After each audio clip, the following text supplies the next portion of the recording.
A bojo naša tla onesnažena, a bojo polna aluminija, težkih kovin, Bog ne da jutri kakšnih alfa in beta radioaktivnih delcev. Veste, tudi ta aspekt zdaj zahteva, da smo mi samo skrbni na tem področju.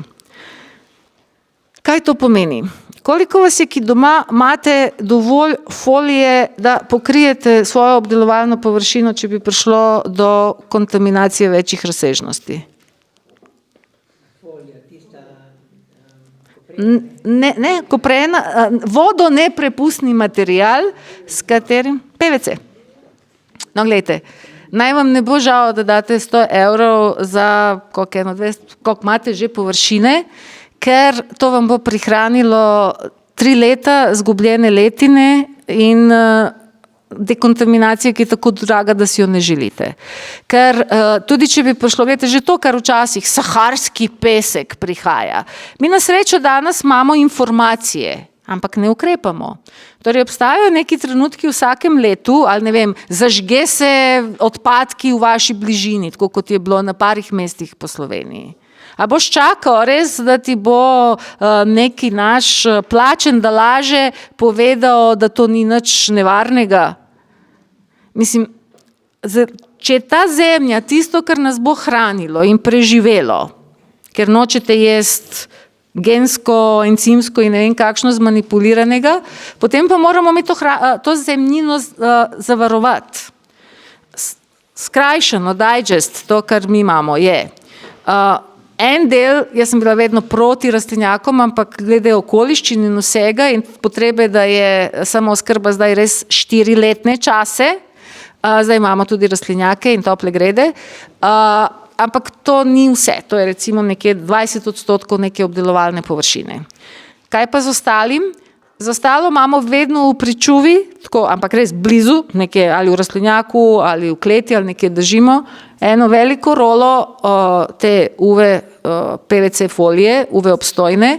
Veste, tudi če vam jutri nevihta 250 km/h streho dvigne, če pride, recimo zdaj, ko je bila suša, smo jo tudi uporabljali.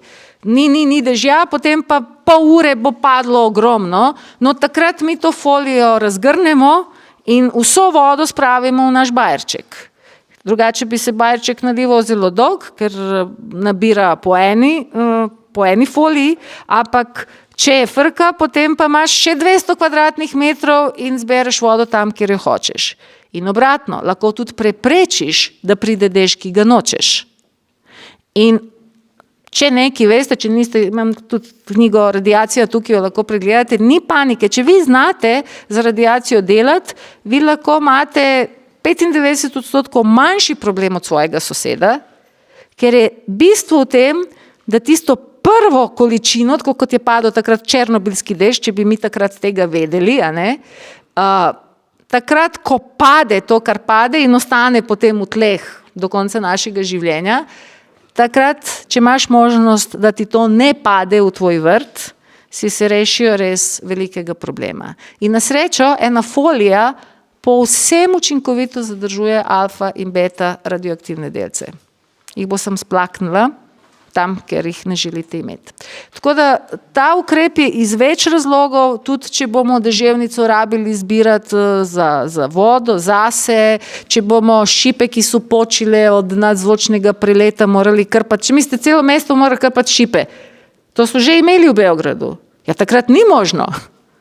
Že zdaj bi morali čakati na steklarja, da vam pride. Kaj se zgodi, ko počine enkrat 1000 šip? To pomeni, da 900 teh šip ne bo zakrpano 6 mesecev. Ne razmišljajte o tem, da je vse na halo, pridite, kartica. Ne bo kartica, ne bo mojstra in ne bo halo. Tako da, ja vas ne želim strašiti, zato nimam teh predavanj javno, zato ker pol ljudi bi, gledam, da ste že od tako velikih skrbeh, gospod, ne? Tako me gledate, ja. Mislim, to ne smeš navadnem civilnem prebivalstvu razlagati, ker te, panika zagrabi. Ampak pišite si seznam, še to, pa še to. Ampak da bi vi pisali še to, neki pa že morate imeti, če ne drugega pospravljeno v glavi, da na vse te stvari gledate kot, še to bomo naredili, to ima smisla, to nima smisla, to rabimo, to ne rabimo.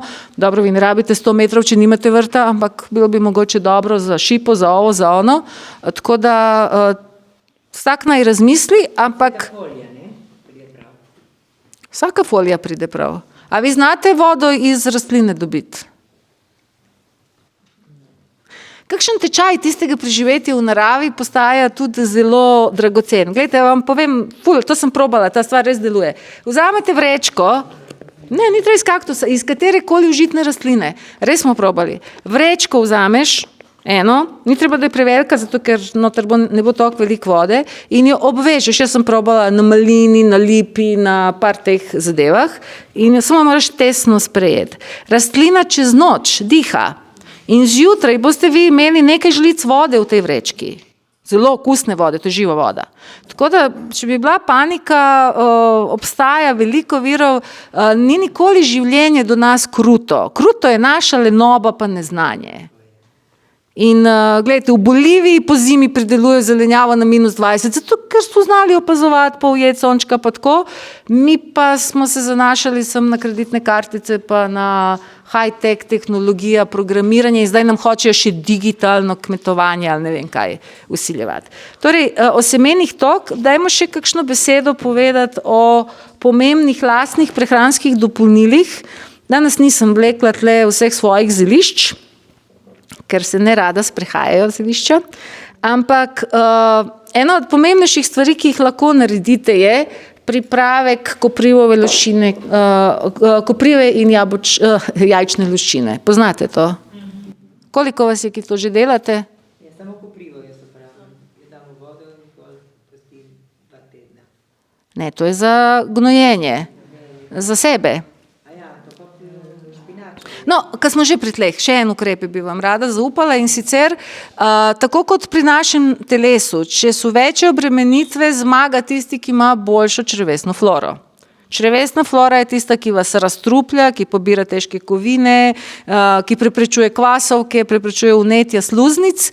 Torej, investicije v mikrobiom se vedno splača in bolj so zahtevni časi, več je treba uživati hrane, ki vam nenehno podpira mikrobiom. To pomeni vse oblike fermentov. Kaj vam paše? Sami delate kislo mleko, kefirje, kambuče, kisate, fermentirate, droži. Samo dajte čim širši spektar loviti mikroorganizmov. Ampak enako velja tudi za naše vrtove. Tam, ker je živo življenje v tleh, rastline ne vlečejo nase težke kovine. Torej, to sranje, kar je nad našimi glavami, mi ne moremo trenutno, še nimamo idejo, kako bi zamašili nebo pa to ustavili, ampak lahko preprečimo, da to poškoduje naše rastline in nas. Kar pomeni, večkrat na let je treba mešati ali gnoj iz roga, ali gnoj pomaritun, ali vermekompostne čaje delati, ali razredčiti vse svoje te fermente. Torej, malo imate viška kakšnega fermenta ali vam je ostalo malo droži, še ko perem kozarc, ko prestavljam droži v drugi kozarc, tista vodica, ki jo perete, to so milijarde semen nečesa dobrega, to takoj dam v tisto kanglico, ki potem gre na kompost ali zalivamo. Nenehno zalivajte s tem, res, v razredčeni obliki seveda, ker s tem ustvarjate dobro črevesno floro svojim tlem. Ona pa varuje, ker rastline jejo tako, da jim, tako kot nam, mikroorganizmi prebavijo hrano, rastlinam mikroorganizmi prebavijo hrano in če imajo dovolj mikroorganizmov, ne vlečejo nase radioaktivnih snovi in težkih kovin. Zato tudi tam, kjer je prišlo do velikih kontaminacij, je razlika 1:10, če je na vrtu bilo to uporabljeno in tam, kjer se je delalo intenzivno. Še nekaj morate vedeti, konvencionalno poljedelstvo uporablja MPK gnojila, ki jih na srečo zdaj nimajo, ampak MPK gnojila so radioaktivna. En kamion gnojiv seva tako kot sod radioaktivnih odpadkov in z vsakim vnosom se kumulativno to povečuje. Zaradi tega postaja vse bolj pomembno, da čim manjši delež naše hrane prihaja iz takšnega vzgoja. Torej, to več ni stvar, a se splača, a se ne splača. To leto, vam povem, prvič v zgodovini me nihče ni vprašal, a se mi splača na vrtu delati. Sem so me spraševali, če bom imela kaj viška. Prej pa veste, kak je bilo, a se ti res plača, a nimaš kaj bolj pametnega za početi. Mislim, to poslušamo leta in leta. To leto je prišlo do spremembe, naslednje leto pa bo še treba zakopavati svoje pridelke. No, pridemo tudi do tega. No, en pripravek, ki je izjemno varovalen, o njem je pisal še Fogel, uporabljali so ga v deželah, tudi ker so imeli težave z radioaktivnimi sevanji in težkimi kovinami, je, da si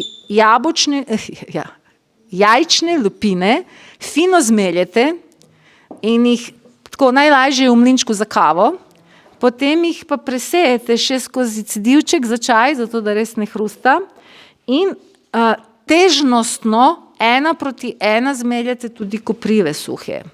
Težnostno, to pomeni, kopriv je več na videz, ampak po teži je enako. To zmeljete skupaj, včasih so to uživali, tako direktno so to dajali na konico noža. Posušene koprive. Zdaj, glede na to, da mi imamo malo bolj švoh črvesno floro vsi, je zelo dobro, da to malo sfermentirate. To pomeni, to daš v kruh z drožmi ali to daš v zelje, pa pustiš en dan stati, predno ješ ali v kakšen od teh napitkov, ker s tem prvo izjemno izboljšate zaščito celic. To je že Fogel ugotovijo, da jajčna lupina je za sevanja neprebojna. To so potrdili nuklearni poskusi. Veste, ko oni naredijo maketo kao mesta, pa so naredili nuklearni poskus zraven, noter so pa dali živali, pa rastline, pa hrano, pa vse živo, ker so hoteli videti, katera hrana bo potegnila največ radioaktivnosti. Veste, katera potegne največ radioaktivnosti? Kaj, nihče ni bral knjigo o radioaktivnosti? Ne. Suhomesnati izdelki. Ravno tisto, o čem vsaki preper razmišlja, kako bo zagotovil dovolj golaža in salame, je v resnici najslabša strategija. Ker vitalnih hranil je tam najmanj, najbolj pa dovzetno za kontaminacijo in radiacijo. Zakaj? Večja koncentracija soli, več radioaktivnih snovi veže nase, zaradi tega tudi kontaminirajoče zadeve dajo v solne rudnike, da jih neutralizirajo. Kaj pa najmanj? Pazite, v coni, kjer poskušajo atomske bombe, pogledajo in ugotovijo, da je jajce še vedno čisto užitno.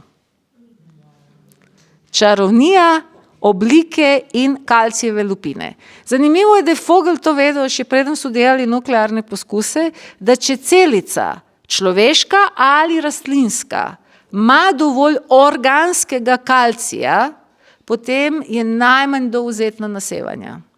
Torej, če mi rastline tudi škropimo s finosnovnim, torej mora biti mikroniziran ali koloidni ali raztopljen kalcij, v praksi to so ali te naše zadeve, ko delamo gabezove in podobne polivke, ali recimo Foliomax smo škropili, ali take recimo te zdrobljene kamnine, s katerimi to dosežemo. V takem primeru vi dosežete, da ste zaprli celico, da foliarno ne bo usrkavala težkih kovin. Torej, če bi se do česa zgodilo, bi ta ukrep bil odličen. Mleko tudi zapira, zato glivice z mlekom ali sirotko rešujemo. To je vse efekt, mi smo dodali kalcij, in smo s tem stabilizirali, da tkivo ni premehko in da ne gre skozi. Če vase to dodajate, imate efekt zmanjšane izgube kostne mase, torej ne rabite čakati vojno za to, to je odličen zastonj pripravek. Glejte, mi na dan rabimo največ do grama kalcija, kar pomeni, če tega damo na konico noža, smo dali dovolj. Seveda, pod pogojem, da mi to lahko resorbiramo. Zato je fajn to dati v neki, da ti ga resorbira že bakterija v jogurtu, pa da je potem lažje prebavljivo. Nekaj